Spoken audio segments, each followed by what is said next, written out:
Merci à tous ceux qui se sont abonnés sur notre chaîne. C'est la meilleure façon de nous soutenir parce que vous voir comme ça parmi nos abonnés, ça me fait vraiment du bien. Aujourd'hui, comme vous avez vu sur notre tuto, on va parler de la situation en Turquie. Qu'est-ce qu'il faut faire pour venir en Turquie? Comment vous devez vous préparer? Comme vous savez vous tous que je ne fais jamais ce genre de vidéos, mais je me suis vu dans une situation où je dois le faire, sinon on peut nous accuser de non-assistance en personne en danger. Je ne dis pas que la Turquie c'est un pays en danger, mais je dis juste que on peut nous accuser un jour de non-assistance en personne en danger. Les frères africains ou congolais qui voudront venir peuvent suivre cette vidéo pour voir comment bien se préparer.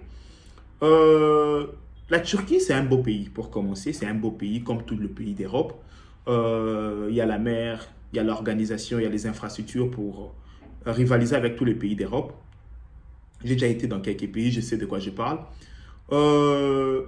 Mais ce que vous devez savoir avant de venir en Turquie, la Turquie a un problème.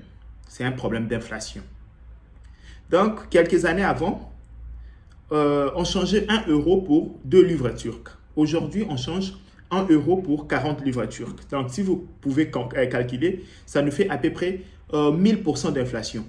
Donc, je ne vois pas un pays résister avec ce genre d'inflation. Et vous savez, quand il y a inflation, la population s'échauffe et le pays souvent, la politique met souvent tout au dos des immigrés. Pour dire non, c'est l'immigration qui fait ceci.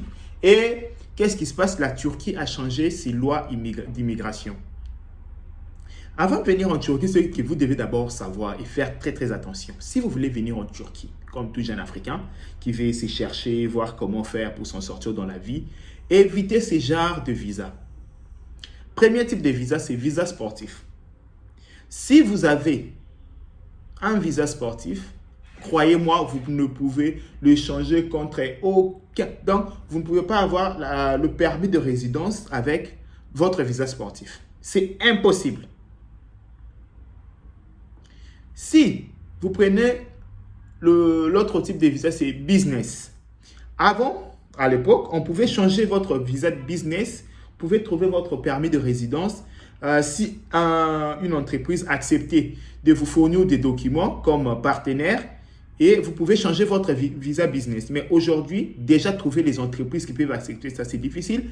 Et la loi sur l'immigration a vraiment fortifié tout ça, c'est impossible. Visa touristique. Quand vous arrivez en Turquie, c'était parmi le visa le plus facile parce que la loi en Turquie disait, vous arrivez en Turquie avec votre visa touristique. D'office, vous avez une année, vous pouvez le prolonger pendant une année en Turquie, le temps que vous trouvez un travail, le temps que vous faisiez quelque chose. Donc, avec un visa touristique, la Turquie a tout enlevé. Donc, vous ne pouvez pas transformer votre visa touristique en permis de résidence. Donc, avant, on arrivait avec notre visa touristique, on pouvait les transformer en permis de résidence. Après, trouver du travail et avoir un permis de travail. Et là, c'est impossible. On ne peut pas transformer le visa touristique en permis de résidence. Donc, si on vous a donné 3 mois de tourisme en Turquie, vous arrivez, vous allez faire le 3 mois et vous devez sortir. L'autre type de visa, c'est visa études. Là, c'est le simple et le meilleur. Parce que dès que vous arrivez avec votre visa d'études, d'office, vous avez droit à votre permis de résidence. Donc là, vous êtes en sécurité. On a aussi visa médical. Visa médical, dès que vous arrivez avec votre visa médical, vous pouvez postuler pour 6 mois. Donc, vous devez avoir le rapport médical qui vous permet de rester en Turquie pendant 6 mois. Là, je pense qu'on s'entend très bien parce que je vais expliquer vraiment lentement pour aider nos frères africains et congolais qui veulent vraiment visiter la Turquie ou venir vivre en Turquie. Qu'est-ce qui se passe? Au cas où vous perdez vos visas, ou c'est fini, votre permis de résidence est expiré, votre visa est expiré. À l'époque, la Turquie, comme tous les pays d'Europe, la France et autres, avait un tout petit genre de clémence, hein, comment je peux dire.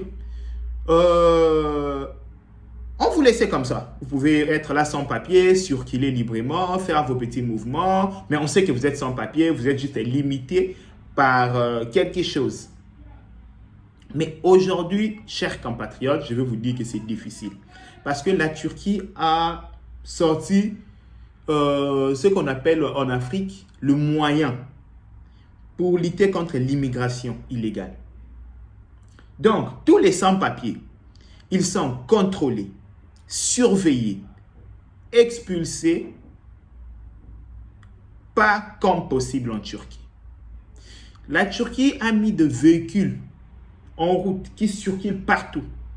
À l'époque, on pouvait vous demander, la police vous trouve, ok, où est les documents, je l'ai oublié, ok, ça va passer, ou bien surveiller juste le passeport. Aujourd'hui, la Turquie a mis en place des véhicules qui circulent partout avec des systèmes des empreintes digitales. Donc, on vous arrête, on va mettre vos empreintes, parce qu'avant aussi, on pouvait circuler avec les documents d'autres personnes. Mais aujourd'hui, en Turquie, on vous arrête, on met des empreintes digitales. Si on ne vous retrouve pas, vous êtes expulsé. Pour ceux qui vivent à Istanbul, là encore, c'est énorme. Donc, à Istanbul, c'est dans chaque coin d'avenue, on a placé des véhicules de l'immigration. Donc, ça vous arrête. À Istanbul, ils arrivent même dans des maisons. Ils vont arriver dans la maison, demander les documents. Donc, oui, les renseignements turcs, vraiment, c'est comme les renseignements israéliens. Donc, ils coopèrent souvent avec les gens de l'avenue, les gens qui vendent au coin. Donc, c'est comme ça. Ils vont vous dire, ouais, il y a des Noirs qui restent ici. Ils viendront demander les documents. Donc, aujourd'hui, si vous avez ce type de visa, ne venez pas en Turquie. Je vous ai cité tous ces types de visas. Et si vous venez quand même et que votre document est expiré, la meilleure façon ou la meilleure chose à faire, c'est de rentrer au pays. Parce que rester en Turquie, vous vous mettez vous-même en danger. Vous vous mettez vous-même en danger parce qu'on peut vous arrêter à tout moment et ils vont vous expulser sans rien. Donc, pour tous ceux qui veulent venir en Turquie, il faut d'abord réfléchir. La Turquie, c'est plus comme avant. Il faut réfléchir 2-3 fois avant d'aller demander même un visa de la Turquie. Moi, je ne vous empêche pas, c'est un beau pays. Un très, très beau pays. Où il fait beau vivre. Il y a la sécurité. C'est magnifique. Il y a les infrastructures. Mais on est africain, on se connaît. Si on veut rester, c'est chercher comme d'habitude, ne venez pas en Turquie. Mais si on veut prendre le risque, vous êtes le bienvenu.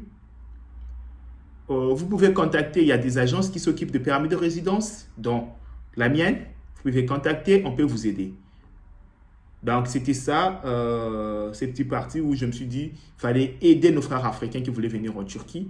Sans oublier aussi, on fait le tourisme médical pour tous ceux qui veulent venir faire des dents, cheveux et tout. Notre entreprise va vous aider aussi à trouver des visas pour le tourisme médical et autres. Pour ceux qui veulent juste visiter, nous pouvons vous aider, mais on ne travaille pas pour les visas parce que le problème des visas, c'est tout un problème. Donc, si vous avez votre visa, tourisme et tout, mais vous voulez visiter la Turquie, notre entreprise va aussi vous aider. Merci beaucoup. Continuez de vous abonner sur notre chaîne. Partagez cette vidéo à tous les frères africains.